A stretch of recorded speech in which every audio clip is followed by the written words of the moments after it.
Hello, नमस्कार. The MPSC classmate या YouTube चॅनलवर तुम्हा सर्वांचं परत एकदा स्वागत आहे.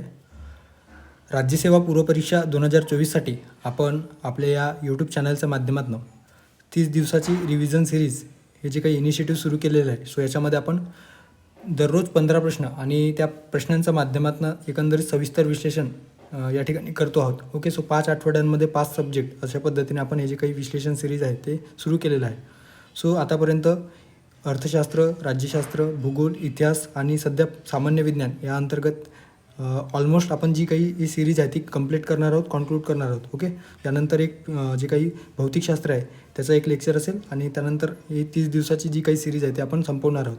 सो या लेक्चरमध्ये आपण डे 30 या दिवशी सामान्य विज्ञान या अंतर्गत रसायनशास्त्र हे जे काही टॉपिक आहेत किंवा या टॉपिक अंतर्गत जे महत्त्वाचे प्रश्न आहेत त्या ठिकाणी बघणार आहोत. सो थेट आपण लेक्चरला सुरू करूयात.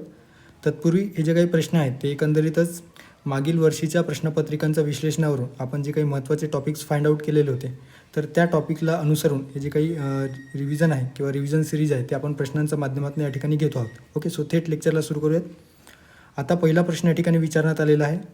थॉम्सनच्या प्लम पुडिंग सिद्धांतासंदर्भाने योग्य विधाने ओळखा असा एकंदरीत प्रश्न आहे. थॉम्सनने ऋणप्रभारित कणांचा शोध लावला व त्याला इलेक्ट्रॉन असे नाव दिले असा अविधान सांगतो. त्यानंतर ब आहे, या सिद्धांतानुसार अणू हा विद्युत प्रभारदृष्ट्या उदासीन असतो असे सिद्ध केले. आणि क विधानात दिलेलं आहे, या प्रारूपाने अणूची उदासीनता सिद्ध झाली. ओके, सो जे काही विधान दिलेले आहेत याच्यामध्ये सो कुठला विधान या ठिकाणी योग्य आहे. एकंदरीतच थॉम्सनच्या प्लम पुडिंग सिद्धांतासंदर्भाने त्या ठिकाणी आपल्याला फाइंड आउट करायचं आहे. ओके, सो अ आणि क, ब आणि क, अ आणि ब, अ ब आणि क. आता 1803 मध्ये सर्वप्रथम डॉल्टनचा अणुसिद्धांत किंवा डॉल्टन या शास्त्रज्ञाने पहिल्यांदा अणुविषयी जे काही रिसर्च केलेले होते किंवा अणूचे सिद्धांत त्यांनी स्पष्ट केलेले होते. ओके, आणि डॉल्टनलाच वैज्ञानिक पायावर द्रव्याच्या आधारावर अणुसिद्धांत मांडणारे पहिले व्यक्ती म्हणून ओळखले जाते. ओके, सो इतकं लक्षात ठेवा. आणि त्यांनी आपल्या या अणुसिद्धांतामध्ये डॉल्टनच्या अणुसिद्धांतामध्ये डॉल्टनच्या अणुसिद्धांतामध्ये त्यांनी स्पष्ट केलेलं होतं की अणू हे अविभाजनीय म्हणजे इनडिव्हिजिबल असतात आणि इनडिस्ट्रक्टिव्ह म्हणजे अनाशवंत असतात. ओके, सो अशा पद्धतीने त्यांनी स्पष्ट केलेले होते. आता त्यानंतर 1904 मध्ये थॉम्सन यांनी प्लम पुडिंग हे जे काही मॉडेल आहे ते विकसित केले. आता प्लम पुडिंग काय आहे, तर एक प्लम पुडिंग जे ब्लूबेरी नावापासून किंवा ब्लूबेरी या फळापासून तयार केलेलं एक केक. ओके, सो त्या केकवर त्यांनी एक सिद्धांत किंवा रिसर्च केलेलं होतं आणि विशेषतः हे अणु सिद्धांतासंदर्भाने किंवा अणूच्या रिसर्च संदर्भाने त्यांनी एक एक्सपेरिमेंट त्या ठिकाणी केलेला होता. सो त्याच्यामध्ये अणूच्या प्लम पुडिंग मॉडेलमध्ये अणूमध्ये सर्वत्र धनप्रभार पसरलेला असतो असा एकंदरीत त्यांनी निष्कर्ष काढलेला होता. त्यामध्ये ऋणप्रभारित इलेक्ट्रॉन जडवलेले असतात. ओके, सो अशा पद्धतीने या प्लम पुडिंग मॉडेलमध्ये या ठिकाणी बघू शकता की प्लस जे काही सिम्बॉल आहे तर ते एकंदरीत धनप्रभारित charge. Okay, so positive particles आपल्याला किंवा पॉझिटिव्ह चार्ज या ठिकाणी सर्वत्र पसरल्याचे आपल्याला दिसून येतो आणि जे काही निगेटिव्ह आहेत किंवा एकंदरीत या ठिकाणी इलेक्ट्रॉनच्या स्वरूपामध्ये हे पार्टिकल्स आहेत ते जडवलेले असतात. अशा पद्धतीचा जो काही निष्कर्ष आहे किंवा सिद्धांत आहे तर या थॉम्सन यांनी स्पष्ट केलेलं होतं. एकंदरीतच त्यांनी ऋणप्रभारित कणांचा शोध लावला व त्यांना इलेक्ट्रॉन असे नाव दिले. ओके, सो एकंदरीत थोडक्यात काय तर इलेक्ट्रॉनचा शोध लावण्याचं जे काही श्रेय आहे ते या थॉम्सनना दिलं जातं आहे. ओके, इलेक्ट्रॉन हे निगेटिव्ह चार्ज पार्टिकल्स असतात. आता यासोबत अणू विद्युत प्रभारदृष्ट्या उदासीन असतो हे देखील त्यांनी स्पष्ट केले की जे काही विद्युत प्रभार आहे अणूचे ते उदासीन स्वरूपाचे असतो किंवा विद्युत प्रभारदृष्ट्या उदासीन असतो. अशा पद्धतीने अणूच्या तटस्थतेची संकल्पना या थॉम्सन यांनी स्पष्ट केलेली आहे. ओके, सो प्रश्न आला की अणूच्या तटस्थतेची संकल्पना कोणी स्पष्ट केलेलं आहे, तर लक्षात ठेवायचं ते आहे थॉम्सन. ओके, सो त्यांचं जे काही प्लम पुडिंग मॉडेल आहे तर त्यामध्ये त्यांनी स्पष्ट केलेलं होतं. म्हणून त्यांना इलेक्ट्रॉनचा जनक, कारण इलेक्ट्रॉन हे जे काही अणू आहे किंवा पार्टिकल्स आहेत अणूमधील तर ते त्यांनी शोधून काढलेलं होतं आणि अणूचे विभेदन करणारा पहिला शास्त्रज्ञ म्हणून ओळखले जाते. ओके, सो अणूचे विभेदन करणारा पहिला शास्त्रज्ञ आणि इलेक्ट्रॉनचे जनक, सो अशा पद्धतीने त्यांना संबोधले जाते. आणि त्यासाठी त्यांचं जे काही इलेक्ट्रॉन शोधासाठी त्यांना 1906 मध्ये नोबेल पारितोषिक देखील देण्यात आलेले होते. ओके, सो 1906मध्ये ते नोबेल पारितोषिक त्यांना प्रदान करण्यात आलेलं होतं. थोडक्यात या प्रारूपाने फक्त अणूच्या तटस्थता जी आहे ती सिद्ध झालेली होती. इतर जे काही घटक आहेत ते यांच्या रिसर्चमुळे किंवा यांच्या एक्सपेरिमेंटमुळे सिद्ध करता आलेले नव्हते. फक्त या प्रारूपाने फक्त अणूची उदासीनता सिद्ध झालेली होती. ओके, सो अणू हे विद्युत प्रभारदृष्ट्या उदासीन असतात अशा पद्धतीने त्यांनी निष्कर्ष काढलेला होता. आता प्रश्नात दिलेला आहे की थॉम्सनने ऋणप्रभारित कणांचा शोध लावला व त्याला इलेक्ट्रॉन असे नाव दिले. बरोबर आहे. या सिद्धांतानुसार अणू हा विद्युत प्रभारदृष्ट्या उदासीन असतो. हे जे काही विधान आहे ते बरोबर आहे. आणि स्टेटमेंट आहे या प्रारूपाने अणूची उदासीनता सिद्ध झाली. सो हे देखील या ठिकाणी योग्य आहे. सो ब आणि क असणारा पर्याय आहे पर्याय क्रमांक 4. सो पर्याय क्रमांक 4 आपला या ठिकाणी योग्य पर्याय असणार आहे. पुढचा प्रश्न आहे आधुनिक आवर्त सारणीच्या संदर्भाने. ओके, सो जे काही मॉडर्न पिरियोडिक टेबल आहे तर त्या संदर्भाने प्रश्न विचारला गेलेला आहे. आधुनिक आवर्त सारणीच्या आवर्तीकला संदर्भात योग्य विधाने ओळखा. दिलेला आहे आवर्तात डावीकडून उजवीकडे जाताना अणूची त्रिज्या म्हणजे अणूचा आकार वाढत जाते. आणि ब आहे गणात वरून खाली जाताना अणूची त्रिज्या म्हणजे अणूचा आकार कमी होत जातो. ओके, असं एकंदरीत त्या ठिकाणी विधान दिलेलं आहे आणि आपल्याला योग्य विधान फाइंड आउट करायचं आहे. आता या ठिकाणी जे दिलेलं आहे तर आपल्याला आवर्त आणि जे काही गण आहे ते आपल्याला माहिती असायला हवे. सो आवर्तने म्हणजे काय तर जे काही आडव्या लाईन आहेत. ओके, सो आडव्या जे काही रेषा आहेत अशा पद्धतीने रचलेल्या ज्या काही आडव्या रेषा आहेत तर त्याला आवर्त म्हटलं जातो. सो असे 7 आवर्ते या मॉडर्न पिरियोडिक टेबलमध्ये आपल्याला दिसून येतात.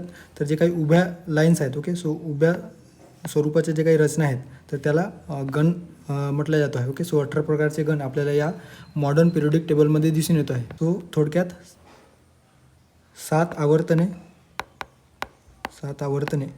व 18 गणामध्ये हे जे काही मॉडर्न पिरियोडिक टेबल किंवा आधुनिक आवर्त सारणी आहे ती रचली गेलेली आहे.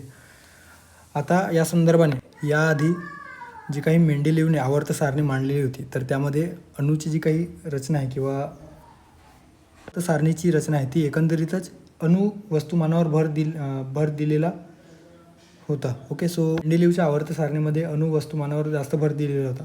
मात्र या मॉडर्न पिरियोडिक टेबलमध्ये किंवा आधुनिक आवर्त सारणीमध्ये जी काही अणूंची जी काही रचना आहे किंवा जी संरचना आहे ती एकंदरीतच अणु अंकानुसार करण्यात आलेली होती. थोडक्यात काय तर मूलद्रव्याचे जे काही गुणधर्म आहे तर त्यांचे अणु अंकाचे आवर्ती फल अशा पद्धतीने या मॉडर्न पिरियोडिक टेबलची जी रचना आहे ती करण्यात आलेली होती. आता सर्वप्रथम हेनरी मोसले यांनी या आधुनिक आवर्त सारणी संदर्भाने जी काही मॉडर्न पिरियोडिक टेबल मांडलेलं आहे तर त्याच्यामध्ये अणूचा आकार आणि अणूची त्रिज्या या संदर्भात आपल्याला माहिती असणे अपेक्षित आहे. सो त्याचे आवर्ती कला कशा पद्धतीने असतो. सो आपण बघितलेलं आहे आडव्या जे काही लाईन्स आहेत त्याला आपण आवर्तने म्हणत असतो आणि उभ्या लाईन्सला गण म्हणत असतो. सो आवर्तनात काय होतं तर एका आवर्तात डावीकडून उजवीकडे जाताना अणूची जी त्रिज्या आहे. ओके, सो अणूची त्रिज्या म्हणजे अणूचं आकारमान हे कमी होत जाते. ओके, सो आवर्तनात म्हणजे डावीकडून उजवीकडे आवर्तनात जाताना अणूच्या रचनेमध्ये काय बदल होत जातो तर अणूची जी काही आकारमान आहे किंवा त्रिज्या आहे ती कमी होत जाते. अणु अंक एकाने वाढतो म्हणजे केंद्रकातील जो काही धनप्रभार हा एकाने वाढत असतो आणि इलेक्ट्रॉन देखील एकाने वाढत असतो. परिणामी वाढलेला केंद्रकीय धनप्रभार इलेक्ट्रॉन्सला तेवढ्याच अंतरावरून अधिक ताकदीने केंद्राकडे ओढतो. ओके, सो त्रिज्या कमी होते म्हणजेच आकारमान कमी होतो. इतकं लक्षात ठेवा. आवर्तात डावीकडून उजवीकडे जाताना अणूची त्रिज्या म्हणजेच अणूचं आकारमान कमी होत जाते. तर गणामध्ये काय बदल होतो तर गण म्हणजे उभ्या लाईन्स. सो याच्यामध्ये एका गणात वरून खाली जाताना अणूची त्रिज्या म्हणजे अणूचं आकारमान वाढत जातो. ओके, सो एक्झॅक्ट या आवर्तनाच्या अपोजिट गणामध्ये बदल होत असतो. आवर्तनामध्ये अणूची त्रिज्या म्हणजेच अणूचं आकारमान कमी होत जातो तर गणात अणूचं आकारमान वाढत जातो किंवा अणूची त्रिज्या वाढत जातो. ओके, सो इतकंच हे जे काही निष्कर्ष आहे ते लक्षात त्या ठिकाणी ठेवायचं आहे. तेच या ठिकाणी आपल्याला प्रश्नात विचारलं गेलेलं होतं. सो आधुनिक आवर्त सारणीच्या आवर्तीकला संदर्भात योग्य विधान ओळखा. आवर्तात डावीकडून उजवीकडे जाताना अणूची त्रिज्या म्हणजे अणूचं आकारमान वाढत जाते का. सो अणूची आवर्तात एकंदरीतच जी काही अणूची त्रिज्या आहे ती कमी होत जाते. तर गणामध्ये जाताना किंवा गणात अणूची त्रिज्या म्हणजे अणूचं आकारमान वाढत जाते. सो या ठिकाणी एकमेकांच्या विरुद्ध म्हणजे अल्टरनेटिव्ह असं स्टेटमेंट या ठिकाणी दिलेलं आहे. ओके, सो आवर्तात डावीकडून उजवीकडे जाताना अणूची त्रिज्या म्हणजे अणूचा आकारमान वाढत जाते चुकीचं आहे. आकारमान कमी होत जाते. तर घनामध्ये वरून खाली जाताना अणूची त्रिज्या म्हणजे अणूचा आकारमान कमी होत जातो का, तर हे देखील चुकीचं आहे, तर ते वाढत जातो. सो अशा पद्धतीने या ठिकाणी योग्य विधान विचारलेलं होतं. सो अ आणि ब दोन्ही विधाने चुकीचं आहेत. ओके. सो 1913मध्ये मॉडर्न पिरियोडिक टेबल जे आहे ते हेनरी मोसले यांनी दिले आणि अणु अंकावर विशेष भर देऊन ही जी काही रचना आहे ती या हेनरी मोसले यांनी तयार केलेलं होतं. ओके. या आधीच्या पिरियोडिक टेबलमध्ये किंवा आवर्त सारणीमध्ये अणुवस्तुमानावर भर देण्यात आलेलं होतं. सो इतकं जरी इन्फॉर्मेशन लक्षात ठेवलं तरी ते मोर दॅन सफिशियंट आहेत असं आपण म्हणू शकतो. त्यानंतरचा प्रश्न आहे, कॉपरच्या जर्मन सिल्वर धातू मिश्रणात डॅश असते. ओके. सो धातूच्या मिश्रणासंदर्भात देखील आपल्याला विशेष करून कंबाईनमध्ये प्रश्न विचारला जातो. सो राज्यसेवेसाठी देखील ते महत्त्वाचं आहे. सो कॉपरच्या जर्मन सिल्वर धातू मिश्रणात कशाचा समावेश असतो. ओके. आता जर्मन सिल्वर धातूमध्ये कोणकोणत्या धातूंचा समावेश असतो, तर त्याच्यामध्ये दिलेलं आहे. या ठिकाणी 60% कॉपर असते, 20% निकेल असते आणि 20% झिंक असतो. ओके. सो या जर्मन सिल्वर या धातू मिश्रणामध्ये कॉपर, निकेल आणि झिंक या धातूंचा समावेश असतो.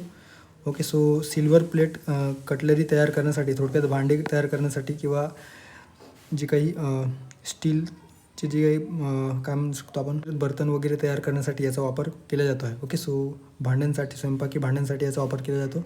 सो इतर जे काही अलॉईज आहेत ते देखील दिलेलं आहे, कंपोजिशन दिलेलं आहे. सो ब्रॉन्झच्या बाबतीत लक्षात ठेवा, ब्रॉन्झमध्ये काय असतो तर कॉपर असतो आणि चा समावेश असतो. ओके. सो जे विशेषतः कॉईन बनवण्यासाठी किंवा बेल किंवा युटेन्सिल तयार करण्यासाठी ब्रॉन्झचा वापर केला जातो.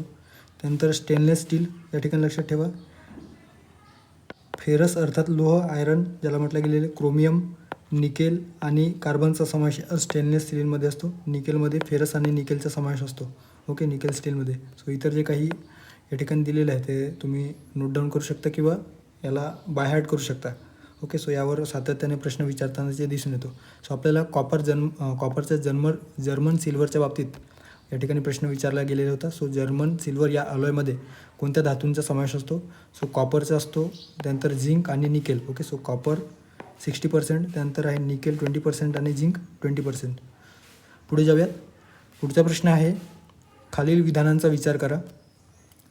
हिऱ्यामध्ये प्रत्येक कार्बनचा अणू हा त्याच्या शेजारील इतर कार्बनशी सहसंयुज बंधाने जोडलेले असते.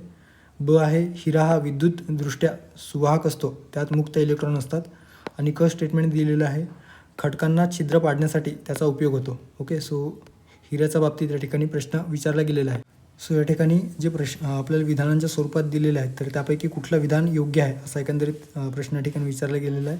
सो अविधानामध्ये दिलेलं आहे की प्रत्येक कार्बनचा अणू हा शेजारील इतर कार्बनशी सहसंयुज बंधाने जोडलेले असतात. सहसंयुज म्हणजे कोवॅलेंट बंधाने. ओके. जो टेट्राहायड्रल असतो. त्यानंतर ब आहे, हिरा हा विद्युत प्रभारदृष्ट्या सुवाहक असतो व त्यात इलेक्ट्रॉन मुक्त असतात का. आणि क स्टेटमेंट आहे, खडकांना छिद्र पाडण्यासाठी याचा उपयोग होतो. सो हिराच्या बाबतीत या ठिकाणी दिलेलं आहे. एकंदरीतच जे काही कार्बनचे अलोट्रॉपी आहेत तर त्या संदर्भाने हिऱ्याचा आपण अभ्यास करत असतो. ओके. सो क्रिस्टलाईन फॉर्ममध्ये ते हिरा आपल्याला उपलब्ध असतात. सो कार्बनचे जे काही अलोट्रॉपी म्हणून आपण रसायनशास्त्रात याचा अभ्यास करत असतो. सो हिरा हा एक कार्बनी स्फटिकी रूप आपल्याला दिसून येतो जे टेट्राहायड्रल असतो. ओके. सो लक्षात ठेवायचं आहे, टेट्राहायड्रल असतो, टेट्राहायड्रल. आणि हिऱ्यामध्ये प्रत्येक कार्बनचा अणू हा त्याच्या शेजारील इतर कार्बन अणूशी सहसंयुज बंधाने जोडलेले असतात, जे आपल्याला पहिल्या विधानात दिलेलं होतं. ओके. सो जे विधान आहे त्या ठिकाणी योग्य असणार आहे. त्यानंतर आहे, यामुळे तो चतुष्कोनातील त्रिमितीय संरचना किंवा रचना दाखवते. थोडक्यात टेट्राहायड्रल जी काही स्ट्रक्चर आहे ती या हिऱ्याची तयार झालेली असते. ओके. सो अशा पद्धतीने टेट्राहायड्रल स्ट्रक्चर या ठिकाणी आपल्याला दिसून येतो आहे. हिरा अत्यंत तेजस्वी नैसर्गिक पदार्थ असून त्याचा द्रवणांक खूप जास्त असतो. ओके. सो जे काही द्रवणांक आहे ते खूप जास्त असतो, मेल्टिंग पॉईंट खूप जास्त असतो आणि त्याची घनता साधारणतः 3 ग्राम घन सेंटीमीटर इतका असतो. ओके. सो 3.5 ग्राम घन सेंटीमीटर इतकी जी काही घनता असते तर या हिऱ्याची आपल्याला दिसून येतो. हिरा हा विद्युत प्रभारदृष्ट्या किंवा विद्युतदृष्ट्या सुवाहक असतो का, तर नाही, तर ते दुर्वाहक असतो. म्हणजेच इलेक्ट्रिसिटीसाठी जी मुक्त इलेक्ट्रॉन्स लागतात, म्हणजे इलेक्ट्रिक प्रवाहित होण्यासाठी मुक्त इलेक्ट्रॉनची गरज असतात, तर ते हिऱ्यामध्ये नसतो. आणि म्हणूनच विद्युत प्रभारदृष्ट्या किंवा विद्युतदृष्ट्या हिरा हे दुर्वाहक असतो, अर्थात सुवाहक नसतो. ओके. सो त्यात मुक्त इलेक्ट्रॉन असतात. हिऱ्यावर आम्ल किंवा आम्लारीचा कधीही किंवा काहीही परिणाम होत नाही. ओके, सो लक्षात ठेवा, ॲसिड आणि बेसिसचा कुठलाही परिणाम याच्यावर होत नाही. आता हिऱ्याचा उपयोग दिलेला आहे खडकांना छिद्र पाडण्यासाठी, डोळ्यांची शस्त्रक्रिया करण्याच्या उपकरणामध्ये त्याचा वापर होतो, अवकाशात तसेच कृत्रिम उपग्रहामध्ये प्राण्यांपासून संरक्षण देणाऱ्या खिडक्या तयार करण्यासाठी त्याचा उपयोग होतो, हिऱ्याची भुकटी वापरून हिऱ्यांना चकाकी देण्यासाठी त्याचा वापर केला जातो. ओके, सो हिऱ्याच्या उपयोगासंदर्भात दिलेलं होतं. दरवर्षी किंवा अल्टरनेट वर्षी या कार्बनच्या ॲलोट्रॉपी संदर्भात प्रश्न विचारला गेलेला आहे आणि हिऱ्या संदर्भाने आतापर्यंत तीन चार वेळा राज्यसेवा पूर्वपरीक्षेमध्ये प्रश्न विचारला गेलेला आहे. ओके, सो मागील वर्षाच्या प्रश्नपत्रिकेवरून आपल्याला हे लक्षात येतो. आता प्रश्नाकडे येऊयात. पहिला जो विधान दिलेलं होतं त्याच्यामध्ये हिऱ्यामध्ये प्रत्येक अणू हा त्याचा शेजारील इतर कार्बनशी सहसंयोज बंधाने जोडलेले असतात. हे बरोबर आहे, आपण बघितलेलं आहे. ओके, टेट्राहायड्रल जी काही रचना आहे ती स्पष्ट करताना ते सहसंयोज बंधाने जोडलेली असतात, त्यामुळे अविधान बरोबर आहे. ब आहे, हिरा हा विद्युत सुवाहक असतो, त्यात मुक्त इलेक्ट्रॉन असतात. सो हे चुकीचं आहे, कारण त्यात मुक्त इलेक्ट्रॉन नसतात आणि म्हणूनच हिरा हे जे काही आहे तर ते विद्युतदृष्ट्या किंवा विद्युत प्रवाहित होण्याच्या दृष्टिकोनातून ते सुवाहक नसतात, तर ते कसे असतात तर दुर्वाहक असतात. ओके, सो दुर्वाहक असतात म्हणजे विद्युत त्या ठिकाणी वाहून नेला जाऊ शकत नाही. आणि क दिलेलं आहे, खडकांना छिद्र पाडण्यासाठी त्याचा उपयोग होतो. ओके, सो अशा पद्धतीने या ठिकाणी हिऱ्याच्या बाबतीत दिलेलं आहे. त्याप्रमाणे इतर जे काही ॲलोट्रॉपी आहेत ज्याच्यामध्ये ग्रॅफाईट आहेत. ओके, सो ग्रॅफाईटच्या बाबतीत एक लक्षात ठेवा, ग्रॅफाईट हे विद्युत प्रभारदृष्ट्या किंवा विद्युतदृष्ट्या सुवाहक असतात, कारण त्याच्यात मुक्त इलेक्ट्रॉन असतात. ओके, त्याचप्रमाणे जे काही फुलेरिन्स आहेत, सो फुलेरिन्सच्या बाबतीत देखील तुम्हाला माहिती असणे अपेक्षित आहे. पुढे जाऊयात. पुढचा प्रश्न आहे, बटाटे, कांदे यासारख्या भाज्यांना कोंब येऊ नये म्हणून यासाठी कोणत्या किरणांचा मारा करतात, असा एकंदरीत प्रश्न आहे आणि कुठल्या तरी आपल्या MPSCच्या एक्झाममध्ये विचारलेला प्रश्न आहे. ओके, सो बटाटे, कांदे यासारख्या भाज्यांना कोंब येऊ नये यासाठी कोणत्या किरणांचा मारा करतात? अल्फा किरणे, गॅमा किरणे, मायक्रोवेव्ज, अल्ट्राव्हायलेट किंवा ज्याला अतिनील किरणे म्हटलं गेलेलं आहे. ओके, सो आता इलेक्ट्रोमॅग्नेटिक स्पेक्ट्रममध्ये एकंदरीतच रेडिएशनच्या सर्व फ्रिक्वेन्सींच्या श्रेणी, ज्यामध्ये दृश्यमान प्रकाश आहे तसेच रेडिओ लहरी, इन्फ्रारेड किरण, गॅमा किरणे यासारख्या अदृश्य रेडिएशनचा देखील त्या ठिकाणी समावेश आपल्याला होताना दिसून येतो. ओके, सो जे काही इलेक्ट्रोमॅग्नेटिक स्पेक्ट्रम आहे तर त्याविषयी आपल्याला माहिती असणे अपेक्षित आहे. एकंदरीत फ्रिक्वेन्सी कुठल्या प्रारणांची सर्वाधिक जास्त आहेत, सर्वात कमी कुठल्या प्रारणांची आहे ते देखील आपल्याला माहिती असणे अपेक्षित आहे. आता इलेक्ट्रोमॅग्नेटिक स्पेक्ट्रममधील जे काही गॅमा किरण आहे, सो गॅमा किरण ही जी काही एकंदरीत प्रारणे आहेत किंवा रेडिएशन आहेत त्यांचं जी काही वारंवारता जी असते ते उच्च असते. ओके, सो वारंवारता म्हणजे काय तर वेवलेंथ ही हाई असते, तर सर्वात लहान तरंगलांबी असते. ओके, थोडक्यात काय तर गॅमा किरणांची तरंगलांबी, माफ करा या ठिकाणी वारंवारता याचा अर्थ फ्रिक्वेन्सी होतो. ओके, सो फ्रिक्वेन्सी सर्वाधिक जास्त असते, तर सर्वात लहान जी काही तरंगलांबी किंवा वेवलेंथ सर्वात कमी असतो. ओके, कारण फ्रिक्वेन्सी आणि तरंगलांबी हे इन्व्हर्सली प्रोपोर्शनल असतात. सो या ठिकाणी उच्च वारंवारता असते, फ्रिक्वेन्सी जास्त असतो, तर तरंगलांबी अर्थात वेवलेंथ कमी असतो. आणि गॅमा किरणांचा उपयोग वैद्यकीय उपकरणांमध्ये निर्जंतुकीकरण करण्यासाठी केला जाऊ शकतो, अन्न निर्जंतुक करणे. ओके, विकिरित अन्न करण्यासाठी किंवा एकंदरीतच जे काही बटाटे, कांदे या भाज्यांना कोंब येऊ नये याच्यासाठी त्याचा वापर केला जातो. अन्न निर्जंतुक करण्यासाठी, औषधात ट्रेसर म्हणून त्याचा वापर केला जाऊ शकतो. रेडिओथेरपीमध्ये, ऑन्कोलॉजीमध्ये विशेषतः कॅन्सरच्या उपचारासाठी, कर्करोगाच्या पेशी नष्ट करण्यासाठी देखील या गॅमा किरणांचा उपयोग केला जाऊ शकतो. सोबतच खगोलशास्त्रामध्ये देखील याचा उपयोग केला जातो. ओके, सो अशा पद्धतीने गॅमा किरणासंदर्भात या ठिकाणी प्रश्न विचारला गेलेला होता. या ठिकाणी अल्फा किरणे आहेत, तर अल्फा किरणांच्या बाबतीत इतकं लक्षात ठेवा, अल्फा किरणांचा शोध रुदरफोर्ड यांनी लावलेला आहे. ओके, गॅमा किरणांचा शोध पॉल विलार्ड यांनी लावलेला आहे. बीटा किरणांचा शोध देखील रुदरफोर्ड यांनी लावलेला आहे. ओके, आपण किरणोत्सारिता हे जे काही प्रकरण आहे त्याच्यामध्ये हे अभ्यासात असतो. सो पर्याय क्रमांक 2 या प्रश्नाचा योग्य पर्याय असणार आहे. पुढे जाऊयात. पुढचा प्रश्न आहे gun powder. Okay, so gun powder अर्थात कार्टिलेज जे असतात, ओके, जे आपल्या ज्यापासून राऊंड्स ओके तयार केले जातात. सो गन पावडर हे एक मिश्रण आहे जे पेटवल्यास स्फोट होतो. या मिश्रणामध्ये पुढील बाबी असतात. सो बॉम्ब बनवण्यासाठी जे काही गन पावडर आहे त्याच्यामध्ये कुठल्या मिश्रणाचा समावेश असतो किंवा त्याच्यामध्ये कुठले केमिकल्स असतात? अ. पोटॅशियम नायट्रेट, ब. कोळशाचा पावडर. ओके, सो कोळशाचा पावडर या ठिकाणी याचा अर्थ होतो चारकोल. ओके, सो लक्षात ठेवा कोळशाचा पावडर. क आहे सल्फर, ड आहे सोडियम कार्बोनेट, ई आहे कॅल्शियम सल्फेट. सो गन पावडरचे मिश्रण तयार करण्यासाठी किंवा या मिश्रणामध्ये कुठल्या केमिकल्स असतात असा एकंदरीत प्रश्न आहे. सो बारूद किंवा ज्याला आपण एकंदरीतच जे स्फोट घडवून आणतो त्याला ब्लॅक पावडर देखील म्हटलं जातं आहे. हे सर्वात जुने व ज्ञात रासायनिक स्फोट आहे. ओके, स्फोटक आहे. यात कशाचा समावेश होतो तर सल्फरचा समावेश होतो. कार्बन अर्थात कोळशाच्या स्वरूपात जे काही चारकोल असतो तर त्याचा समावेश असतो आणि पोटॅशियम नायट्रेट याचा समावेश असतो. ओके, सो लक्षात ठेवायचं आहे. सल्फर, त्यानंतर आहे कार्बन, कोळशाच्या स्वरूपात ज्याला चारकोल देखील म्हटलं जातो, आणि पोटॅशियम नायट्रेट या 3 घटकांपासून एकंदरीत गन पावडर तयार केलं जातं आहे. ओके, सो त्याचे प्रमाण देखील दिलेलं आहे. पोटॅशियम नायट्रेटचे जे काही प्रमाण असते ते जवळपास 75% असते याच्यामध्ये, चारकोल 15% आणि सल्फरचे जे प्रमाण असते ते 10% असते. ओके, सो अशा पद्धतीने पोटॅशियम नायट्रेट, कोळशाचं पावडर, सल्फर यांचा समावेश असतो. ओके, सो सोडियम कार्बोनेट आणि कॅल्शियमचा समावेश नसतो. सो अ, ब आणि क. सो पर्याय क्रमांक 3 या प्रश्नाचं योग्य पर्याय असणार आहे. त्यानंतरचा प्रश्न आहे, धातूमधील विद्युत चालकता कमी ते जास्त क्रमानुसार असते. ओके, सो जे काही इलेक्ट्रिक कंडक्टिव्हिटी जी असते, ओके, सो त्याचं जे काही प्रमाण आहे ते कशा पद्धतीने धातूमध्ये बदलत जातो असा एकंदरीत प्रश्न आहे. सो कुठल्या धातूमध्ये किंवा कुठला धातू विद्युत प्रभारदृष्ट्या किंवा विद्युत वाहनासाठी सर्वोत्तम असतो आणि कुठला निकृष्ट दर्जाचा असतो अशा पद्धतीने या ठिकाणी प्रश्न विचारला गेलेला आहे. आणि या ठिकाणी दिलेलं आहे ॲल्युमिनियम, त्यानंतर आहे चांदी, ओके, Ag, आणि copper. Okay, so aluminium, copper, नंतर चांदी, त्यानंतर आहे हे जे काही धातू आहेत ते दिलेलं आहे. सो आपल्याला एकंदरीत धातूमधील विद्युत चालकता कमी ते जास्त, ओके, सो कमी ते जास्त क्रमानुसार लावा असा किंवा क्रमानुसार असते असा एकंदरीत प्रश्न आहे. सो विद्युत संवाहकतेचा क्रम सर्वात वेगवान ते सर्वात कमी अशा पद्धतीने या ठिकाणी अरेंज केलेला आहे.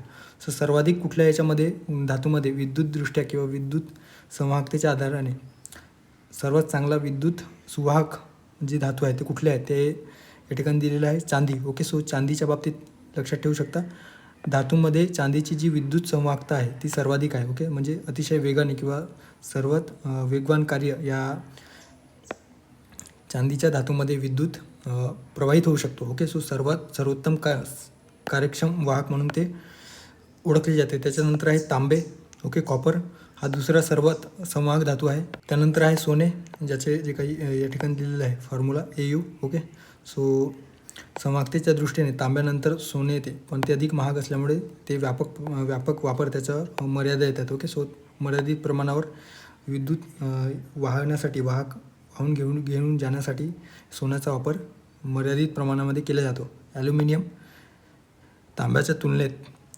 ॲल्युमिनियमची संवाहकता कमी असते आणि बऱ्याचदा ओव्हरहेड पॉवर लाईनसारख्या वजनाची चिंता असलेल्या ठिकाणी याचा वापर केला जातो. ओके, सो लक्षात ठेवा. त्यानंतर आहे झिंक, निकेल, ब्रॉस, लोहा आणि पोलाद.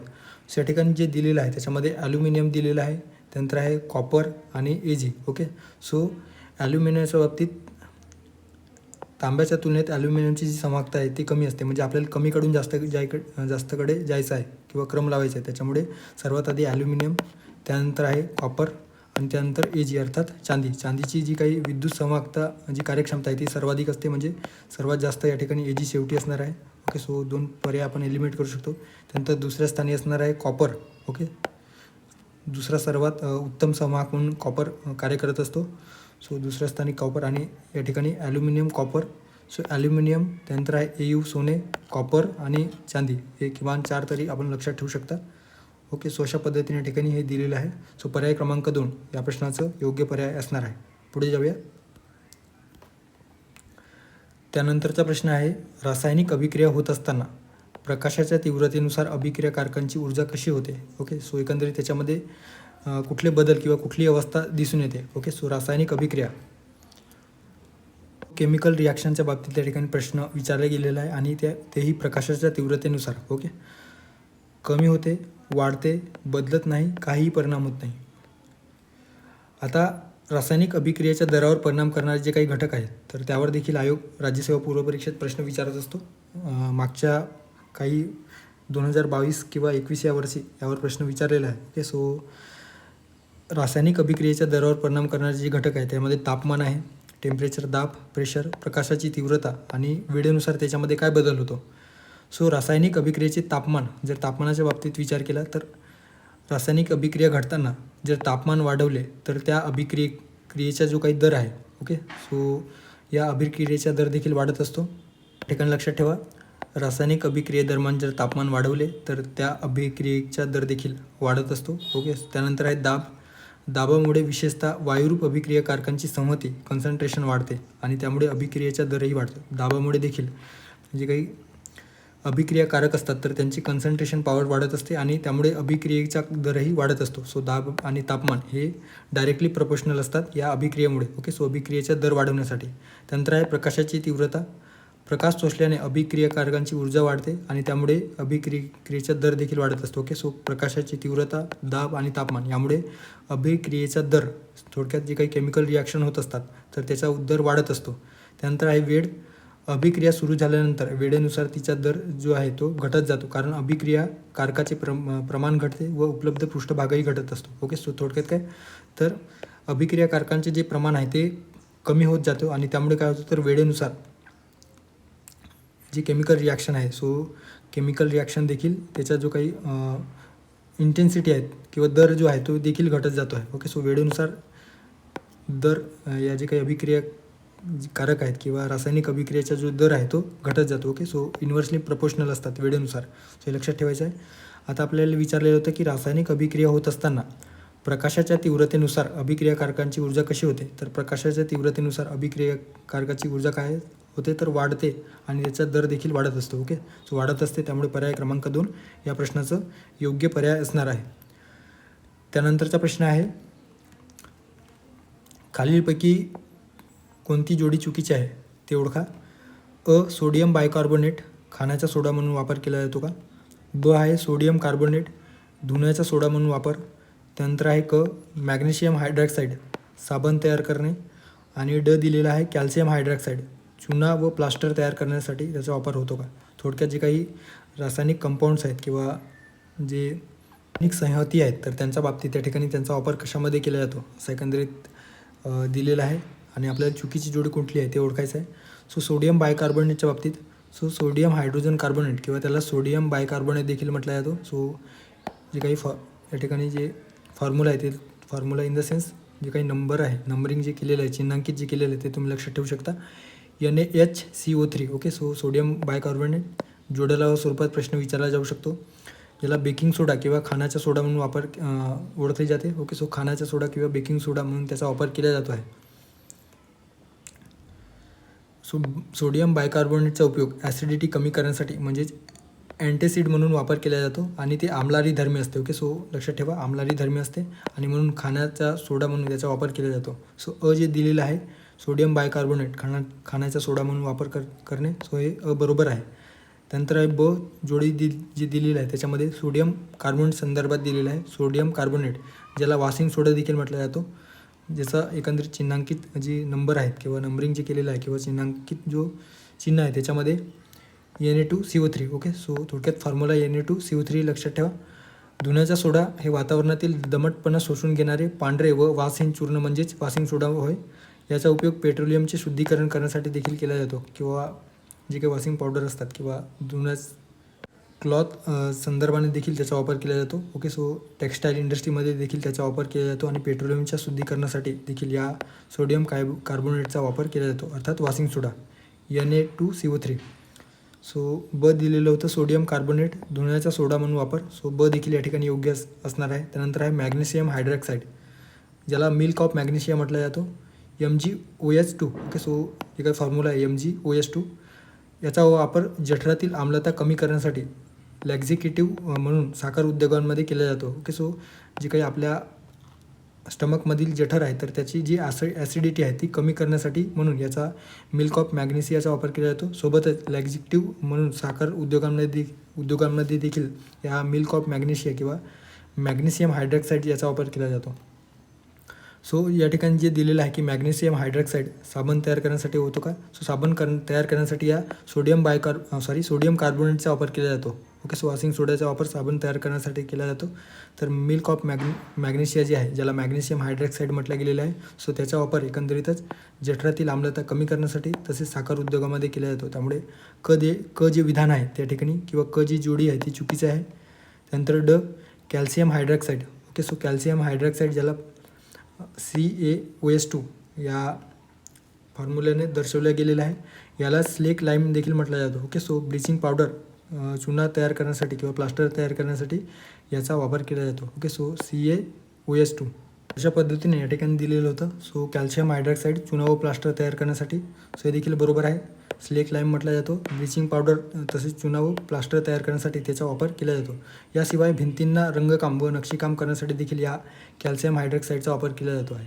ओके, आता प्रश्नात आपल्याला जे विचारलेलं होतं चुकीची जोडी, सो सोडियम बायकार्बोनेट खाण्याचा सोडा म्हणून वापर, बरोबर आहे. सोडियम कार्बोनेट धुण्याचा सोडा म्हणून वापर, हे देखील बरोबर आहे.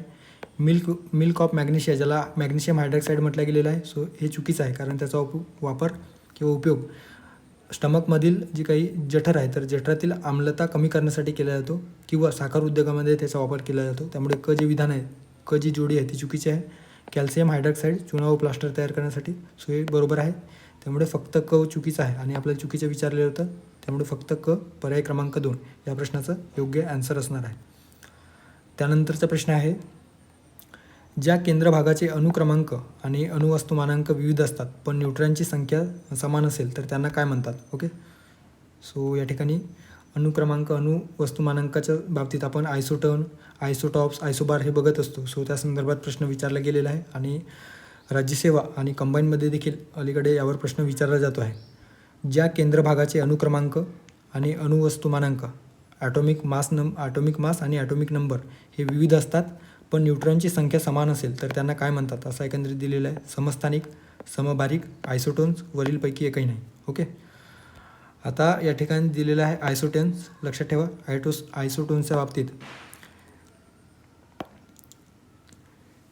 हे अणू आहेत ज्यांची न्यूट्रॉनची संख्या समान असते परंतु प्रोटॉनची संख्या भिन्न असतात. थोडक्यात काय तर यांचं जे काही अणुक्रमांक आणि अणुवस्तुमानांक जे असतात ते भिन्न असतात, म्हणजे विविध असतात. मात्र न्यूट्रॉनची जी संख्या आहे ती न्यूट्रॉनची संख्या समान असते आणि हेच दिलेलं आहे, न्यूट्रॉनची संख्या समान असते तर त्याला आपण काय म्हणत असतो तर आयसोटोन्स म्हणत असतो. ओके, सो लक्षात ठेवा आयसोटोन्स.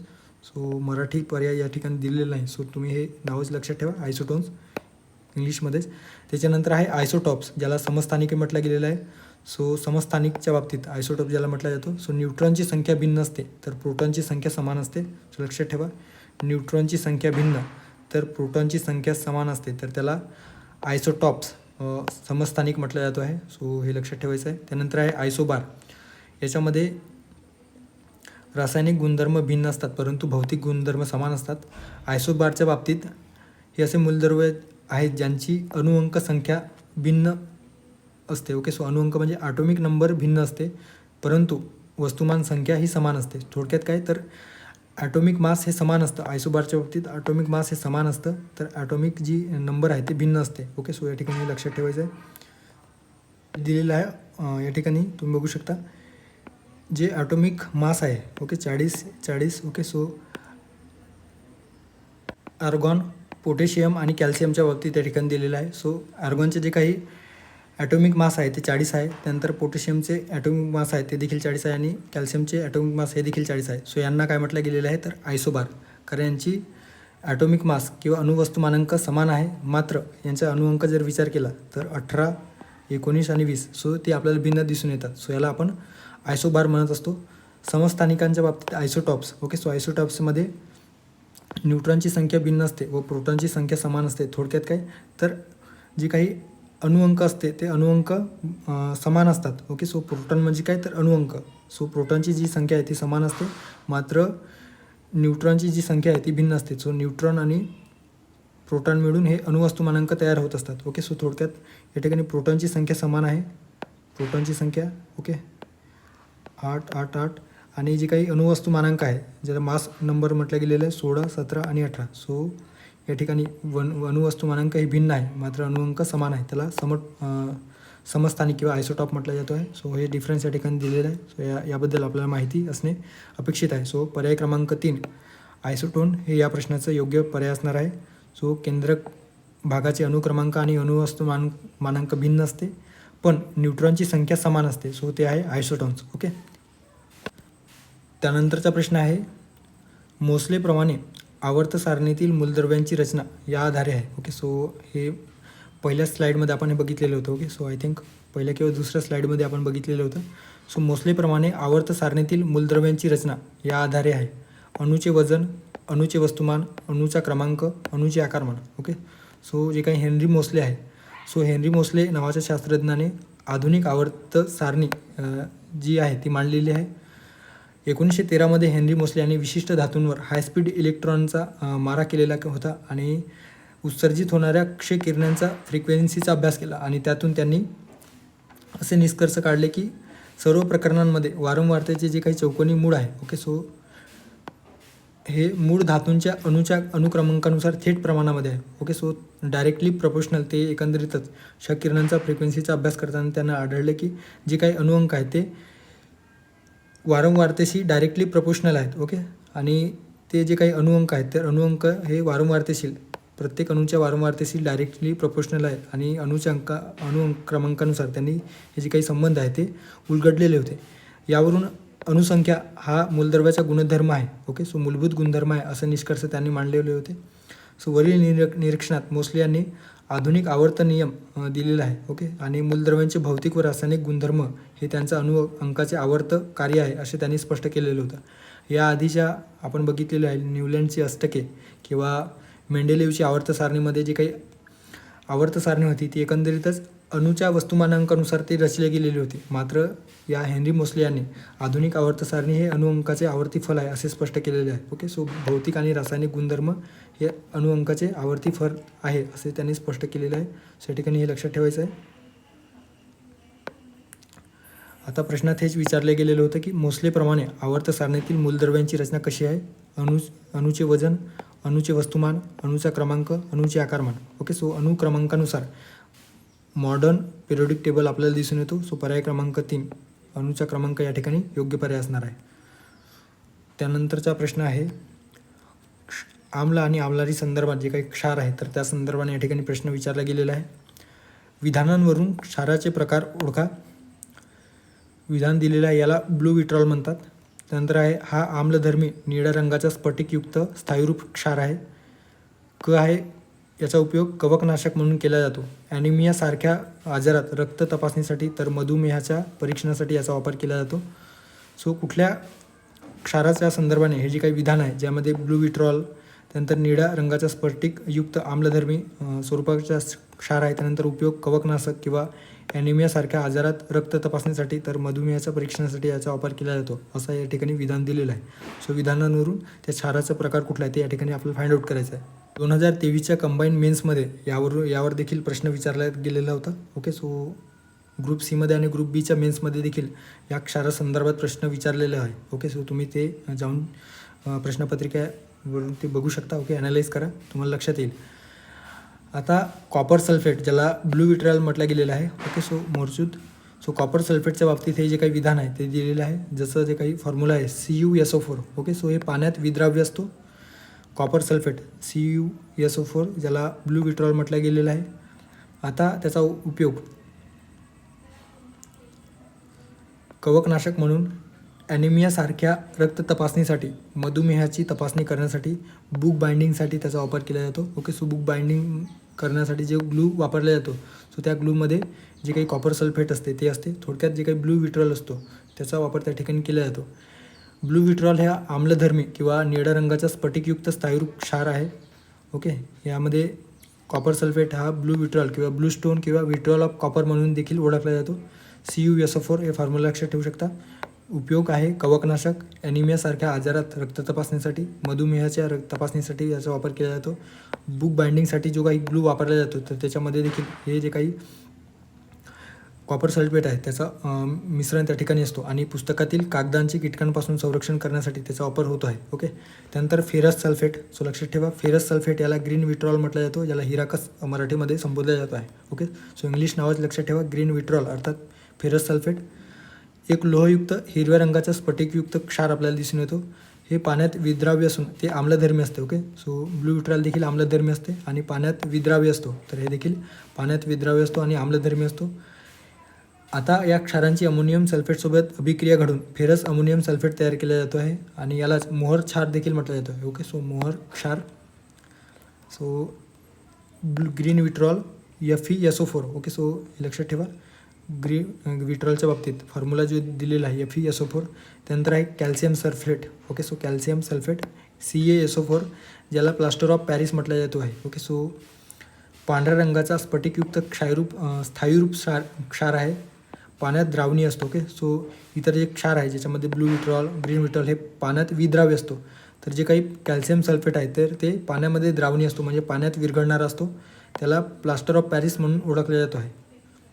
याच्यामध्ये जिप्सन हे 2 हायड्रेट्स असतात. ओके, सो जिप्सनचं प्रमाण त्याच्यामध्ये असतो. सो लक्षात ठेवा कॅल्शियम सल्फेट ज्याचा फॉर्म्युला आहे CaSO4. त्याच्यानंतर आहे कॅल्शियम ऑक्साईड ज्याला क्विक लाईम म्हटलं गेलेलं आहे. आपण मागच्या स्लाईडमध्ये हे बघितलेलं आहे. उष्णता देऊन चुनखडी किंवा लाईमस्टोन मिळवले जाते. ओके, सो प्लास्टर तयार करण्यासाठी किंवा चुनखडी त्यापासून तयार केले जाते. ओके, लाईमस्टोन म्हणून ओळखले जाते calcium oxide CaO. Okay, so अशा पद्धतीने या ठिकाणी स्लेकिंग ऑफ लाईम देखील याला म्हटलं जातो आहे. ओके, सो पर्याय क्रमांक 3 ब्लू विट्रॉलच्या बाबतीत या ठिकाणी दिलेलं होतं कॉपर सल्फेट.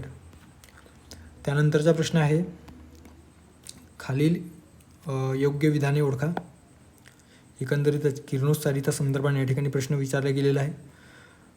अल्फा किरणांचा शोध रुदरफोर्ड यांनी लावला. ब आहे एक अल्फा कण उत्सर्जित झाल्यास मूलद्रव्याचे अणुअंक 4 ने तर अणुवस्तुमानांक 2 ने कमी होतो. त्यानंतर क स्टेटमेंट आहे या अल्फा किरणांची आयनन क्षमता, ओके, आयोनायझेशन पॉवर बीटा तसेच गॅमा किरणापेक्षा जास्त असते. ओके, सो थोडक्यात योग्य विधान कुठले आहे ते दिलेलं आहे. आणि अल्फा किरणांच्या संदर्भात या ठिकाणी प्रश्न विचारले गेलेला आहे. शोध रुदरफोर्ड यांनी लावला का? एक अल्फा कण उत्सर्जित केल्यास अणुअंक 4 ने तर अणुवस्तुमानांक 2 ने कमी होते असं दिलेलं आहे. आणि क विधान आहे या अल्फा किरणांची आयोनायझेशन पॉवर अर्थात आयनन क्षमता बीटा तसेच गॅमा किरणापेक्षा जास्त असते. सो कुठला विधान योग्य आहे? आता किरणोत्सारिता या संदर्भात आपण हे अल्फा बीटा गॅमा किरणांची जी काही प्रारणे आहेत तर त्या संदर्भात आपण अध्ययन करत असतो. हे एकंदरीत किरणोत्सारिता ही अणु अस्थिरतेच्या अणूच्या केंद्रकांनी दर्शवलेली घटना आहे. सर्वप्रथम 1896 हेनरी बेक्वेरेल यांनी या घटनेचा शोध लावलेला आहे. ओके, सो किरणोत्सारिता कोणी शोधून काढलेला आहे तर 1896 हेनरी बेक्वेरेल ज्याला रेडिओ ॲक्टिव्हिटी देखील म्हटलं जातो आहे. ओके, सो याद्वारे अस्थिर अणूचे न्यूक्लियस रेडिएशन उत्सर्जित करून ऊर्जा गमावत असते आणि त्या संदर्भात जे काही अध्ययन आहे ते या ठिकाणी केले जातो आहे. आता अल्फा कण धनप्रभारित असतात आणि एखाद्या किरणोत्सारी मूलद्रव्यातून एक अल्फा कण जर उत्सर्जित केला तर त्यामध्ये अणुवस्तुमानांक 4 ने, ओके, सो लक्षात ठेवा अणुवस्तुमानांक हे 4 ने तर अणुअंक हे 2 ने कमी होत असते. ओके, आता आपल्याला जे विधानात दिलेलं होतं ब विधानामध्ये त्याच्यात दिलेलं होतं की अणुअंक 4 ने तर अणुवस्तुमानांक 2 ने कमी होत असतं. मात्र या ठिकाणी अणुवस्तुमानांक 4 ने तर अणुअंक 2 ने कमी होत असतो. ओके, सो लक्षात ठेवा ब जे विधान आहे त्या ठिकाणी चुकीचं आहे. अल्फा कणांची आयोनायझेशन जी शक्ती असते ती सर्वाधिक असते तर भेदन शक्ती सर्वात कमी असते. आयोनायझेशन पॉवर सर्वाधिक असते. ओके, आयोनायझेशन पॉवर सर्वाधिक असतो तर पेनेट्रेशन पॉवर जी असते ती सर्वात कमी असते. ओके, अल्फा कण म्हणजे हेलियमचे केंद्रक असतात हे देखील लक्षात ठेवू शकता. अल्फा कण कशाचे केंद्रक असतात तर हेलियमचे केंद्रक असतात. आयोनायझेशन शक्ती सर्वाधिक असते तर भेदन शक्ती सर्वात कमी असते. बीटा कण एखाद्या किरणोत्सारी मूलद्रव्यातून उत्सर्जित झालं त्या मूलद्रव्याचे अणुअंक 1 ने वाढते मात्र अणुवस्तुमानांकामध्ये कुठलाही बदल होत नाही. ओके, सो बीटा कणाच्या बाबतीत हे या ठिकाणी दिलेलं आहे. सो ते देखील तुम्ही लक्षात ठेवू शकता. बीटा कणाच्या बाबतीत एखादा बीटा कण एखाद्या मूलद्रव्यातून उत्सर्जित केला तर मूलद्रव्याचे जे काही अणुअंक आहे ते 1 ने वाढत असते आणि अणुवस्तुमानांकामध्ये अर्थात ॲटॉमिक मासमध्ये कुठलाही बदल होत नाही तर ॲटॉमिक नंबरमध्ये 1 ने ते वाढत असते. वेअरॅज जेव्हा आपण अल्फा कणांच्या बाबतीत बघतो तर एक अल्फा कण जर उत्सर्जित केला तर अणुवस्तुमानांक अर्थात ॲटॉमिक मास 4 ने तर अणुअंक 2 ने कमी होत असते. ओके, सो कमी होत असते, रिड्यूस होत असते. सो हे लक्षात ठेवा ॲटॉमिक नंबर 2 ने कमी होते तर अणुवस्तुमानांक अर्थात ॲटॉमिक मास 4 ने कमी होत असते. सो आता आपल्याला विधान जे दिलेलं होतं योग्य विधाने ओळखा. अल्फा किरणांचा शोध रुदरफोर्ड यांनी लावलेला आहे का? सो कुठं गेलं रे बाई, सॉरी. या ठिकाणी अल्फा कणांचा शोध लक्षात ठेवा. अल्फा कणांचा शोध रुदरफोर्ड, अल्फा आणि बीटा कणांचा शोध रुदरफोर्ड यांनी लावलेला आहे तर गॅमा किरणांचा शोध पॉल विलार्ड यांनी लावलेला आहे. ओके, जे विधान आहे ते बरोबर आहे कारण शोध जो आहे अल्फा किरणांचा तो रुदरफोर्ड यांनी लावलेला आहे. ब एक अल्फा कण उत्सर्जित झाल्यास अणुअंक 4ने, सो अणुअंक नाही तर ॲटॉमिक मास, ओके, अणुवस्तुमानांक 4ने, तर अणुवस्तुमानांक 2ने कमी होतो का, सो अणुवस्तुमानांक हे 4ने कमी होतो, तर अणुअंक 2ने कमी होतो. त्यामुळे ब जे विधान आहे ते चुकीचं आहे. या किरणांची आयनन क्षमता बीटा तसेच गॅमा किरणांपेक्षा जास्त असते, सो बरोबर आहे. आयोनायझेशन पॉवर जी असते ती बीटा किरण किंवा गॅमा किरणांपेक्षा सर्वाधिक असते, मात्र भेदन शक्ती अर्थात पेनेट्रेटिंग पॉवर जी असते ती सर्वात कमी असते. ओके, सो सर्वात जास्त पेनेट्रेटिंग पॉवर गॅमा किरणांची असते, त्यानंतर बीटा किरणांची आणि त्यानंतर अल्फा किरणांची. तर सर्वाधिक जे आयोनायझेशन पॉवर जी असते ती अल्फा किरणांची सर्वाधिक असते, बीटा किरणांची, त्यानंतर गॅमा किरणांची. अल्फा कण हे हेलियमची केंद्रक असते, बीटा जे कण असतात ते इलेक्ट्रॉनचे असतात आणि गॅमा किरणे हे विद्युत चुंबकीय प्रारणे असतात. ओके, सो भेदन क्षमता या ठिकाणी दिलेलं आहे. सो फक्त अ आणि क या ठिकाणी बरोबर आहे, मात्र ब जे विधान आहे ते चुकीचे आहे. त्यामुळे फक्त अ आणि क असणारा पर्याय क्रमांक 1. त्यानंतरचा प्रश्न आहे अर्धा आयुष्यकाल. ओके, सो किरणोत्सारिता या अंतर्गतच जे काही अर्धा आयुष्यकाल ज्याला आपण म्हटलं गेलेलं आहे. Okay, so radio activity decay त्या संदर्भाने या ठिकाणी प्रश्न विचारला गेलेला आहे. सो ॲज इट इज आपण PYQ या ठिकाणी घेतलेलं आहे. ट्रिटियमचे अर्धायुष्य 12.5 वर्ष असून त्याचा बीटा किरणांनी क्षय होतो. सो 25 वर्षानंतर मूळ ट्रिटियमचा किती अंश अक्षय शिल्लक राहील. ओके, सो किती जे काही ट्रिटियमचा जो रास आहे तो किती ट्रिटियमचा रास होईल आणि किती जो ट्रिटियम आहे ते शिल्लक राहील असा एकंदरीत प्रश्न आहे.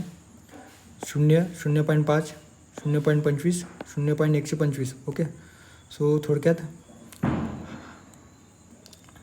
हाफ लाईफ कन्सेप्ट जी आहे तर ते या ठिकाणी आपल्याला त्यावरून प्रश्न विचारला गेलेला आहे.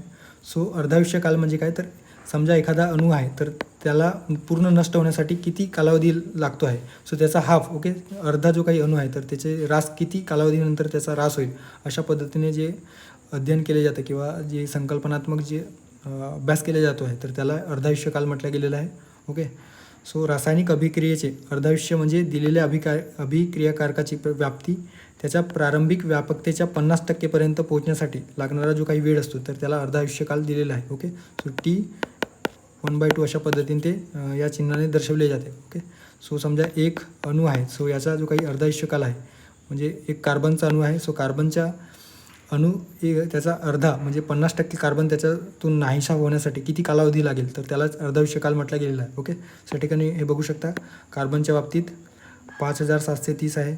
ओके, सो त्याचे डिके झाल्याच्यानंतर नायट्रोजन 14मध्ये ते रूपांतर होत असतो. ॲल्युमिनियमच्या बाबतीत 7,40,000 इतके हाफ इयर्स आहे. ओके, सो कार्बन 14च्या बाबतीत हे लक्षात ठेवा 5730 हे दिलेलं आहे.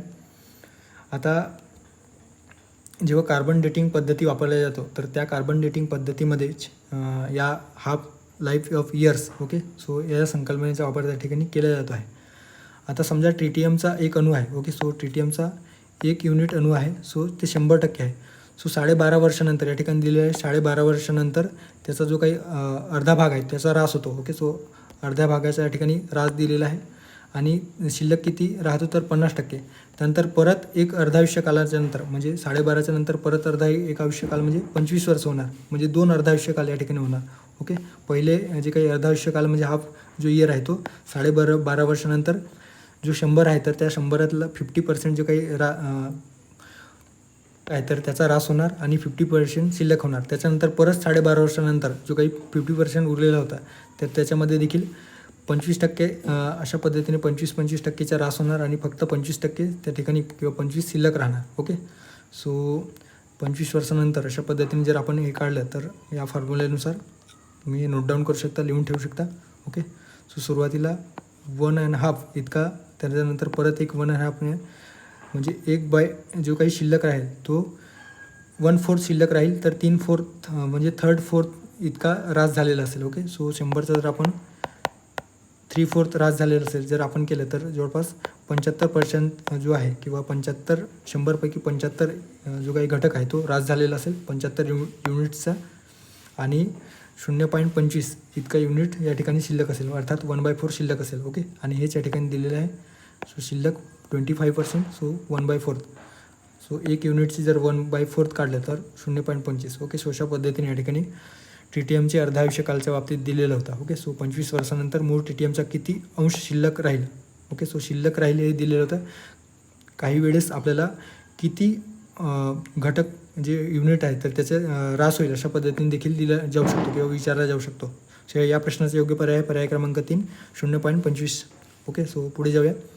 पुढचा आणि या लेक्चरमधील शेवटचा प्रश्न असणार आहे, बॉयल्सच्या वायू नियम काय स्पष्ट करतो. ओके, सो बॉयल्स लॉ द्यायला म्हटलं गेलेलं आहे. बॉयल्सच्या वायू नियम संदर्भात जे काही गॅस संदर्भाने, ओके, सो गॅसच्या बाबतीत जे नियम आहे तर त्याच्यामध्ये बॉयल्सने जे काही नियम स्पष्ट केलेले आहेत तर त्या काय स्पष्ट करतो असा एकंदरीत प्रश्न या ठिकाणी दिलेला आहे. अविधान आहे, तापमान व वायूचे प्रमाण स्थिर असल्यास वायूचा दाब त्याचा आकारमानाशी व्यस्तानुपाती असतो. ब आहे, दाब व वायूचे प्रमाण स्थिर असल्यास वायूचे आकारमान तापमानाशी समानुपाती असते.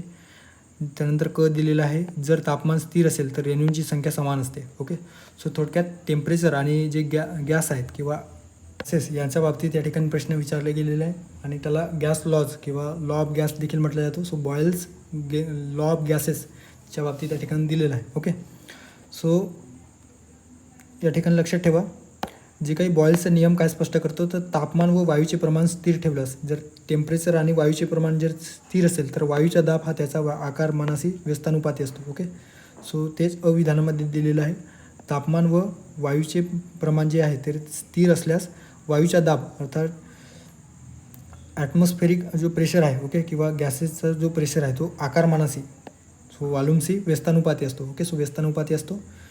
सो या ठिकाणी हे दिलेलं आहे, जसजसा वायूचा दाब वाढत जातो तसतसे आकारमान कमी कमी होत जातो. थोडक्यात